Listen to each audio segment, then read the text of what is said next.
guddiga dib u heshiisiinta galmudug oo halkan maanta ku sugan oo shalay iyo xalayba aan wada joognay wada hadalnay maantana aan sagootinayno waxaan rabnaa inaan idin sagootino idin ducayno idinkuna noo ducaysaan oo aan ballanno haddii alla idmo galmudug iyo shacabkeeda waxay u baahan yihiin waa isu sheegn meel kasta oo dib u heshiisiin iyo haddii ilaahay kuu idmahayo wada hadal uu ka jiro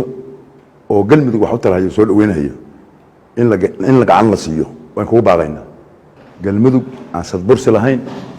ra-iisul wasaarahana waa ku ballan galmudug aan lahayn sadbursi lahayn